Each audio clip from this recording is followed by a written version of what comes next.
Hello guys! Welcome to our channel, Grow with Lynn. At ngayon guys ay ipapakita ko sa inyo yung mga succulent ko na actually tatlo lang to sila. Na napansin ko na nag-deteriorate yung appearance nila, nag-iba talaga sila. Ito sila, ayan, si Beltana. Alisin na natin. Una ito si Beltana. Next naman ay itong si Bill Baker. Okay, ang bigat guys. Ang bigat ng pot. At yung last ay itong si Peach Candy ko guys. Ayan siya.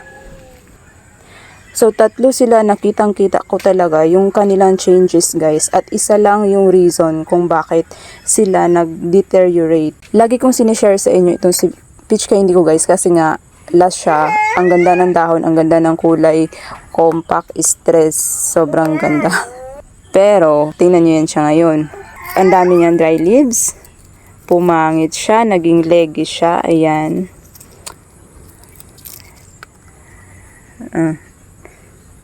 Meron na din siyang mealybugs.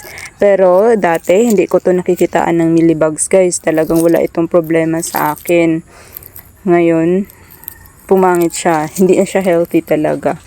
At isa naman ay itong si Bill Baker. Kung natatandaan nyo, sinishare ko ito sa inyo din dati.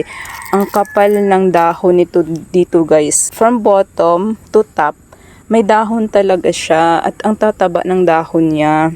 Alisan ko lang muna ng mga tumutubong damo.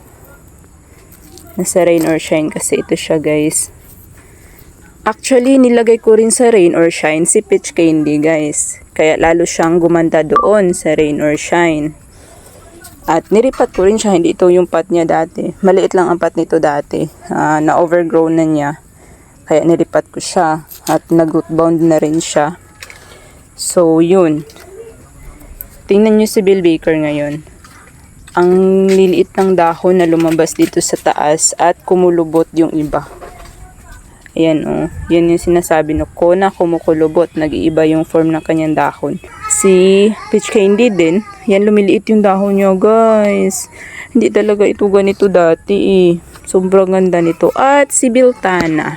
Sobrang laki din ang dahon nito guys.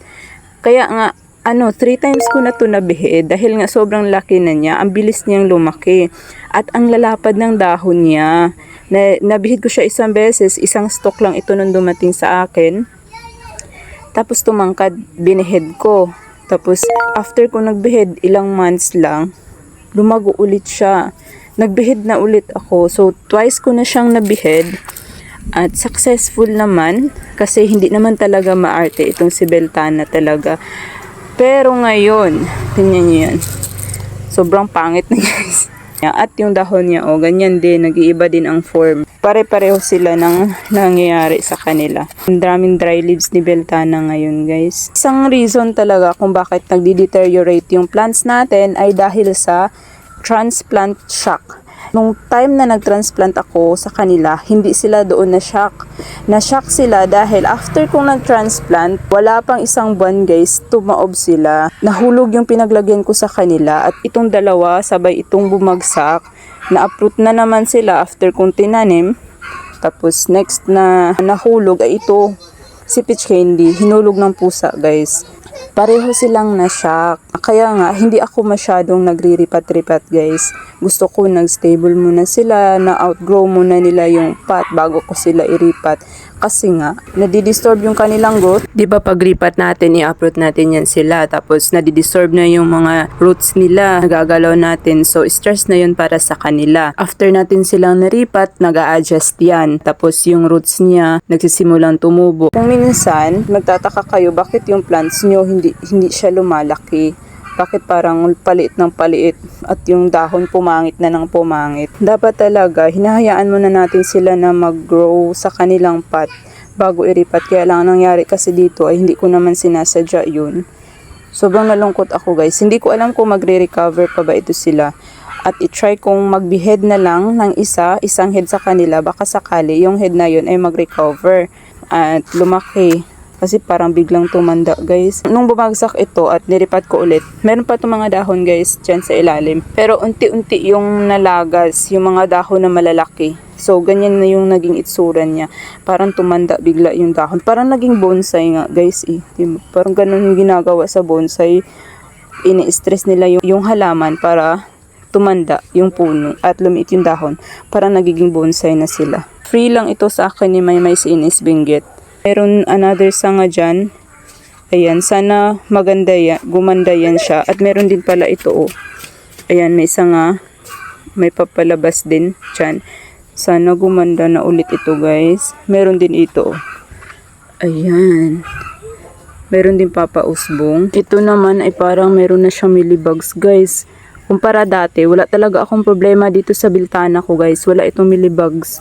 Simula noong parang bumaba yung immune system ng plant, dumapo din yung millibugs. So mag-try akong magpugot dito sa biltana kahit isa lang. Baka sakali mag-produce siya ng mga bagong babies. Pati din itong si peach candy ko, guys. Alisin ko na ito. Yan, yung may damage. Hindi talaga pwede, guys, na ayoko sapat na pinaglagyan ko sa kanya. Iripat ko na naman siya ulit. Kasi magtaka talaga kayo. Nakahalo, kung bakit ba ganito? Bakit parang ayaw niya sapat? Actually, hindi ayaw sapat. Ayaw niya yung lagi siyang nagagalaw. Nagde-disturb yung roots.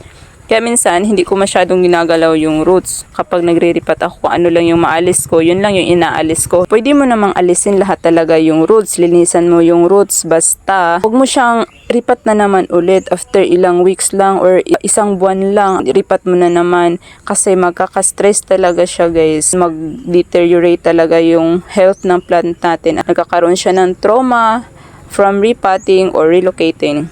Kaya yun ang cause ng pag-deteriorate ng mga plants natin. Isa sa mga cause. Actually, marami yung cause, guys. Pero yan yung isa. At yan yung reason sa tatlong ito kung bakit sila lumiit. Ngayon, na-disinfect ko na tong ano ko, guys. Cutter. Cutter? Cutter ba? Yan. Yan, may mga itim-itim dahil din yan sa mga millibugs, guys. Pero dati talaga, wala talaga tong problema siya. Ang bait talaga ni Beltana. Magtanggal pa ako ng isa. Itong malaki. Yan.